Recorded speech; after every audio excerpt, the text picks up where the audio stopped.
தக்கை வே பாபு அப்படின்னு ஒருத்தர் ஒரு கவிதை எழுதியிருக்கிறார். நீங்கள் பைக்கில் வேகமாக போகும்போதோ, ஹெல்மெட் இல்லாமல் போகும்போதோ, ஒரு அசால்ட்டான வேகத்தோடு போகும்போதோ இந்த கவிதையை மனசில் வச்சுக்கோங்க.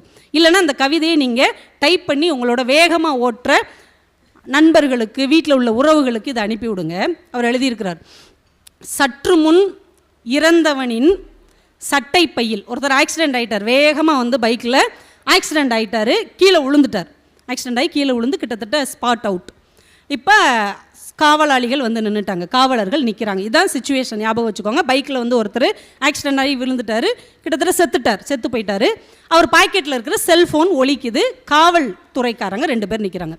சற்று முன் இறந்தவனின் சட்டை பையில் செல்ஃபோன் ஒலித்து கொண்டே இருக்கிறது. கையில் எடுத்த காவலர், சார் யாரோ அம்முன்னு கால் பண்ணுறாங்க, சார் யாரோ அம்மு அப்படின்னு கால் பண்ணுறாங்க என்கிறார். ஒரு நொடி இறந்தவனின் கண்கள் திறந்து மூடுகின்றன. ஒரு நொடி இறந்தவனின் கண்கள் திறந்து மூடுகின்றன. கையில் ஃபோன் அப்படியே தான் இருக்குது. பைக்கு விழுந்துருச்சு, ஆனால் இறந்தவர் தான்.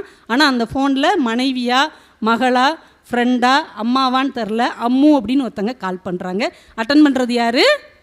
போலீஸ்கார். சார் யாரோ அம்முன்னு ஒருத்தங்க ஃபோன் பண்ணுறாங்க சார்ன்னு சொன்ன உடனே அந்த விழுந்து கிடக்கிறவனுடைய கண்கள் திறந்து மூடுகின்றன. அவன் இறந்துட்டான், ஆனாலும் அந்த இதயம் என்ன செய்யுது? படபடக்குது. ஏன்னா அவங்களுக்கு சாப்பாடு வாங்கி கொடுக்க வந்திருக்கலாம், மருந்து வாங்குறதுக்காக வந்திருக்கலாம், வீட்டுக்காக காய்கறி வாங்க கூட வந்திருக்கலாம், இல்லைன்னா அவங்கள ஆஃபீஸ்லேருந்து கூப்பிட வந்தவராக கூட இருக்கலாம். ஆனால் வேகமாக அடிபட்டு போய் சேர்ந்துட்டார். இனிமேல் அம்மாவுடைய நிலைமை.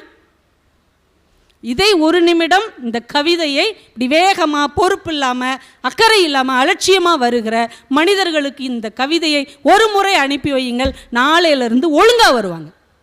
எந்த போலீஸும் கட்டுப்படுத்தாட்டாலும் எனக்குன்னு ஒரு ஃபோன் வரும்ல, அதை எடுக்கிறதுக்கு நான் இருக்கணும்ல, அந்த சைடு இருந்து பேசுகிறவங்களுக்கு பதில் நான் சொல்லணும்ல, என் குழந்தைய ஸ்கூல்லேருந்து நான் தானே கூட்டு வரணும். இடையிலே போய் சேர்ந்துட்டேன்னா அவங்க என்ன ஆவாங்க அப்படிங்கிற ஒரு சிந்தனையை ஒரு படைப்பாளி தான் அழுத்தம் திருத்தமாக, உணர்வு பூர்வமாக தர முடியும்.